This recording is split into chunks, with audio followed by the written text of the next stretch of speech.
हमारा आपका अस्तित्व होना ही नहीं चाहिए था। आपका होना सभी संभावनाओं के खिलाफ जाता है। दरअसल कई मायनों में ऐसा लगता है कि हमारा ब्रह्मांड आपको अस्तित्व में लाने के लिए ही बना है।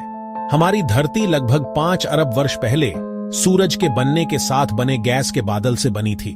सूरज उस गैस के ढहने से बना जो अंतरिक्षीय गैस का एक विशाल बादल था। वह गैस का बादल कई बड़े तारों के विस्फोट से निकले पदार्थों से बना था। उसी बादल में वे भारी तत्व भी थे जो आज आपके शरीर में मौजूद हैं, हड्डियों में कैल्शियम और खून में आयरन। लेकिन यह बहुत अलग भी हो सकता था। अगर प्रकृति की सेटिंग्स को जरा भी बदल दिया जाता तो आप कभी अस्तित्व में नहीं आते। अगर गुरुत्वाकर्षण की ताकत कुछ प्रतिशत भी कम होती तो तारों के अंदर इतना दबाव नहीं बनता कि वे हल्के तत्वों को भारी तत्वों में बदल पाते, यानी कैल्शियम और आयरन कभी बनते ही नहीं। अगर परमाणु के केंद्र को बांधने वाली ताकत थोड़ी भी ज्यादा होती तो सूरज अपने ईंधन को कुछ ही सेकंड में खा जाता और जीवन के विकास का समय ही नहीं मिलता। अगर रेडियोधर्मिता, रेडियो एक्टिविटी को नियंत्रित करने वाली ताकत थोड़ी बढ़ जाती तो तारे फटते ही नहीं और आपके बनने वाले तत्व अंतरिक्ष में फैलकर नए तारे और ग्रह नहीं बना पाते।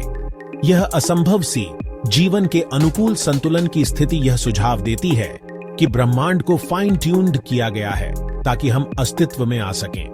कुछ लोग कहेंगे कि यह किसी सृजनकर्ता, क्रिएटर का काम है, लेकिन एक और व्याख्या है, हमारा ब्रह्मांड अकेला नहीं है। कल्पना कीजिए कि असंख्य और ब्रह्मांड मौजूद हैं, एक मल्टीवर्स जिनमें हर एक में भौतिक शक्तियों की ताकतें थोड़ी बहुत अलग हैं। कुछ में वे हमारे जैसी ही होंगी, कुछ में बहुत भिन्न। हर संभव संयोजन कहीं ना कहीं इस मल्टीवर्स में घटित होता है। कुछ ब्रह्मांडों में गुरुत्वाकर्षण इतना कमजोर होगा कि कैल्शियम और आयरन कभी नहीं बनेंगे। कुछ में तारे पलक झपकते ही जन्म लेंगे और मर जाएंगे। इतने सारे ब्रह्मांडों में आप कहां होंगे? जाहिर है उसी में जहां परिस्थितियां आपके अस्तित्व को संभव बनाती हैं। यही कारण है कि हमारा ब्रह्मांड जीवन के लिए इतना फाइन ट्यून्ड लगता है। अगर यह ऐसा न होता तो हम यहां इसे नोटिस करने के लिए होते ही नहीं।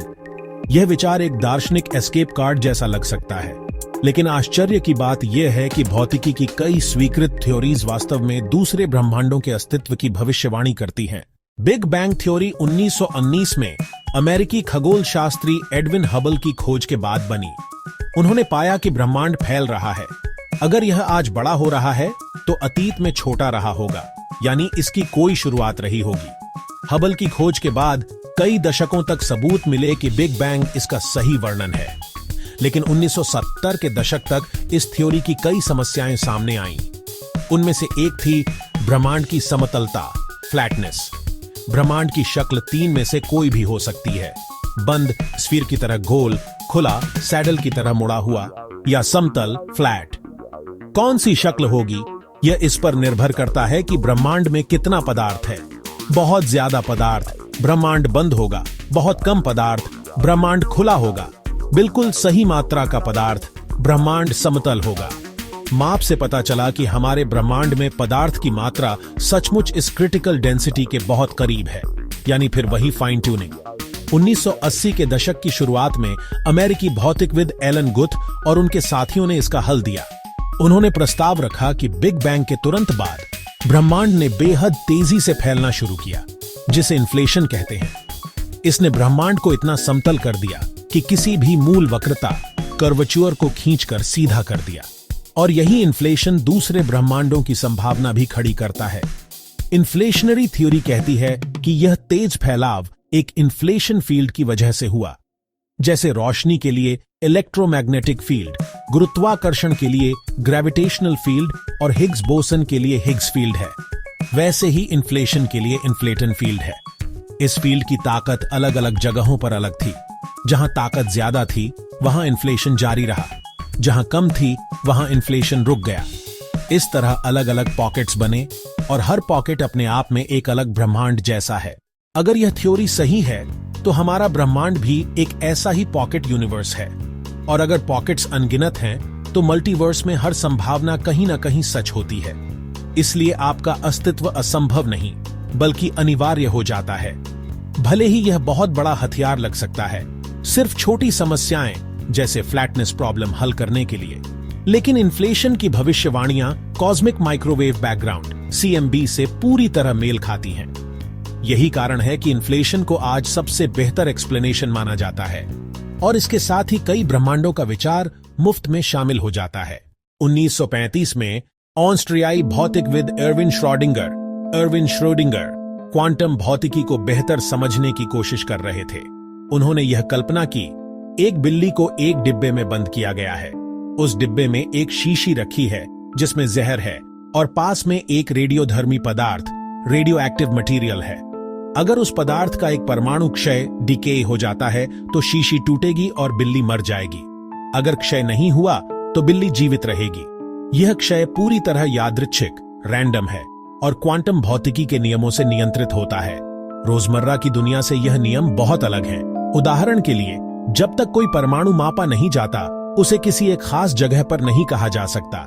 वास्तव में वह एक ही समय में कई जगहों पर मौजूद हो सकता है। इसे कहते हैं सुपरपोजिशन ऑफ स्टेट्स। यह विचार अजीब है लेकिन पूरी तरह परीक्षण किया हुआ है। मगर जैसे ही हम परमाणु को देखते हैं वह हमें सिर्फ एक जगह दिखाई देता है। इसका सबसे आम स्पष्टीकरण यह है कि देखने की क्रिया ऑब्जर्वेशन ही परमाणु को मजबूर करती है कि वह एक जगह चुन ले। इसे कोपेनहेगन व्याख्या कोपेनहेगन इंटरप्रिटेशन कहा जाता है, जिसे डेनिश भौतिकविद नील्स बोहर ने पेश किया। श्रोडिंगर ने इस विचार को चरम पर ले जाने के लिए यह काल्पनिक बिल्ली प्रयोग बनाया और इससे यह सवाल उठता है कि शायद और भी ब्रह्मांड हो सकते हैं। कोपेनहेगन व्याख्या के अनुसार डिब्बे में रखा परमाणु तब तक दोनों अवस्थाओं डिकेड और नॉट डिकेड में रहता है जब तक कोई डिब्बा खोलकर माप नहीं करता। जैसे ही देखा जाता है परिणाम निश्चित हो जाता है, लेकिन इसका तार्किक निहितार्थ यह है कि जब तक डिब्बा खोला नहीं जाता तब तक बिल्ली जिंदा भी है और मरी हुई भी, यानी वह भी सुपरपोजिशन में है। यह तो परमाणुओं के लिए मानना ही मुश्किल है और यहां तो एक जॉम्बी बिल्ली की स्थिति है जो आधी मरी और आधी जिंदा है। 1955 की एक रात 23 वर्षीय भौतिकविद ह्यू एवरेट III प्रिंसटन यूनिवर्सिटी में अपने साथियों के साथ बैठे शैरी पी रहे थे और कोपेनहेगन व्याख्या पर चर्चा कर रहे थे। उस समय यह व्याख्या लगभग सार्वभौमिक रूप से स्वीकार की जाती थी क्योंकि इसकी समीकरणें बहुत सटीक भविष्यवाणियां करती थीं। लेकिन वही समीकरण यह भी बताते थे कि बिल्ली की दोनों अवस्थाएं जिंदा और मरी हुई एक साथ मौजूद हैं। बोहर ने इसे इस तरह समझाया कि हमें हमेशा सिर्फ एक ही परिणाम दिखता है क्योंकि देखने की क्रिया महत्वपूर्ण है। लेकिन उस रात एवरेट ने सवाल उठाया, अगर देखने की जरूरत ही ना हो? तब एवरेट ने एक नई व्याख्या दी। उन्होंने कहा, वास्तविकता के बनने के लिए ऑब्जर्वेशन की जरूरत नहीं है। इसका अर्थ यह हुआ कि हर संभावित परिणाम वास्तव में घटित होता है, लेकिन अलग अलग ब्रह्मांडों में। यही विचार था मल्टीपल यूनिवर्सेस का। मैनी वर्ल्ड्स थ्योरी 1952 से मौजूद है, लेकिन पिछले 25 सालों में यह बहुत लोकप्रिय हुई है। पहले 50 साल तक कोपेनहेगन व्याख्या ही प्रमुख थी, लेकिन 1980 के दशक में स्थिति बदली। कारण, वैज्ञानिकों ने क्वांटम सिद्धांत की अजीबताओं को सीधे देखना शुरू किया, जिन्हें अब अनदेखा नहीं किया जा सकता था। एक नई थ्योरी डिकोहेरेंस आई, जिसने यह समझाया कि कैसे हमारा मैक्रोस्कोपिक बड़ी दुनिया का व्यवहार क्वांटम स्तर से उभरता है। इसलिए मैनी वर्ल्ड्स थ्योरी कोई नया भौतिकी नहीं जोड़ती, बल्कि कहती है कि अगर आप क्वांटम थ्योरी को पूरी तरह गंभीरता से लें तो यह पहले से ही कई दुनिया वाली थ्योरी है। एवरेट के विचार, जिसे अब मैनी वर्ल्ड्स इंटरप्रिटेशन कहा जाता है, के अनुसार जब भी क्वांटम स्तर पर कोई चॉइस होती है, ब्रह्मांड दो भागों में बंट जाता है।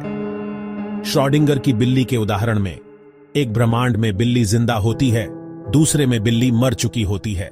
हम सिर्फ एक ब्रह्मांड अनुभव करते हैं और उसे ही हकीकत कहते हैं, लेकिन समानांतर ब्रह्मांड में आपका दूसरा रूप विपरीत अनुभव कर रहा होगा। इस विचार का मतलब है कि हर क्वांटम घटना ब्रह्मांड को बार बार बांटती रहती है, इसलिए जो कुछ भी हो सकता है वह कहीं न कहीं सचमुच होता है। जब एवरेट ने 1956 में यह विचार पेश किया तो वैज्ञानिकों ने इसे खारिज कर दिया और रिपग्नेंट कहा। एवरेट ने भौतिकी छोड़ दी और अमेरिकी सेना में काम किया। 1982 में दिल का दौरा पड़ने से 51 साल की उम्र में उनकी मृत्यु हो गई। उनकी मृत्यु के बाद ही वैज्ञानिकों ने उनकी थ्योरी को गंभीरता से लेना शुरू किया। आज मेनी वर्ल्ड्स इंटरप्रिटेशन लगभग कोपेनहेगन व्याख्या जितना ही प्रभावी है। इस परखने के लिए प्रयोग भी सुझाए गए। उनमें से सबसे चरम है क्वांटम सुइसाइड एक्सपेरिमेंट, जिसे स्वीडिश भौतिकविद मैक्स टेगमार्क ने सबसे ज्यादा चर्चा में लाया। इस विचार प्रयोग में एक वैज्ञानिक अपनी कनपटी पर बंदूक रखता है। बंदूक एक डिटेक्टर से जुड़ी है जो प्रोटॉनों का स्पिन मापती है।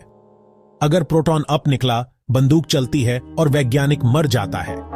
अगर प्रोटॉन डाउन निकला, सिर्फ एक आवाज आती है, गोली नहीं चलती। कोपेनहेगन व्याख्या के अनुसार हर माप पर 50% मौत की संभावना होती है। कई मापों के बाद संभावना लगातार बढ़ती जाती है, लेकिन मेनी वर्ल्ड्स व्याख्या कहती है हर बार ब्रह्मांड बंट जाता है। एक ब्रह्मांड में आप मरते हैं, दूसरे में आप बच जाते हैं। चूंकि आप उस ब्रह्मांड को अनुभव नहीं कर सकते जहां आप मर चुके हैं, इसलिए आप हमेशा उसी ब्रह्मांड में होंगे जहां आप बचे हुए हैं। इसका अर्थ है आपका अस्तित्व सिर्फ अनिवार्य ही नहीं, बल्कि आप अमर भी हो जाते हैं। यह विचार प्रयोग दिखाता है कि मेनी वर्ल्ड्स और कोपेनहेगन व्याख्या को अलग करना कितना कठिन है।